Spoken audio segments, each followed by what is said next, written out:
Full of self. Full of self.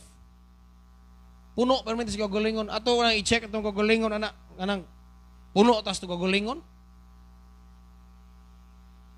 Feel na to, kita rin ka-devotional. Feel na to, kita rin ka-ampo. Feel na to, kita rin gistoryahan sa Ginoo. Bantay ta ka, kinaiyan na ni Miriam o na Aaron.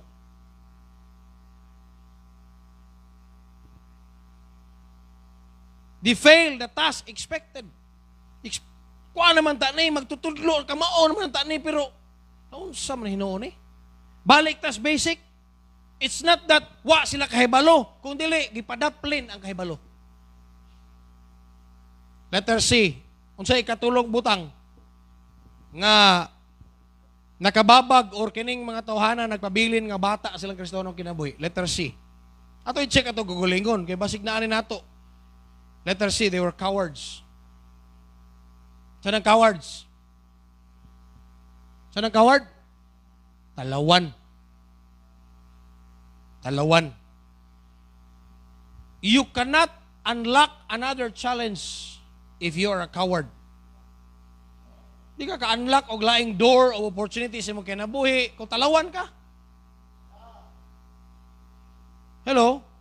Another experience nga worthwhile kayo, worth it kayong experience, pero talawan man ka.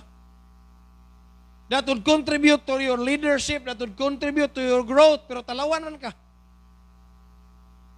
They were afraid to face, kaning Corinthian believers, naa na nila, potential, maayo, they have faith, utterance, kompleto sila. But they were afraid to face challenges. Trials and persecutions, ayaw lang no, kay kung anong taana. Lutuson ta. Mapobre ta. Cowardice hinders us from growing. Kaning pagkatalawan, mao ni mo babag na itong di ta mo tubo. That's why Paul told Timothy in 2 Timothy 2, 1-3. Ano Bible ninyo? Thou therefore my son, be strong in the grace. First of all, be strong. Be strong. There are things new to us, and we do not know what is ahead, but we have to be strong. Be strong in the grace that is in Christ Jesus. And the things that thou hast heard of me among many witnesses, the same what? Commit thou to faithful men, who shall be able to what?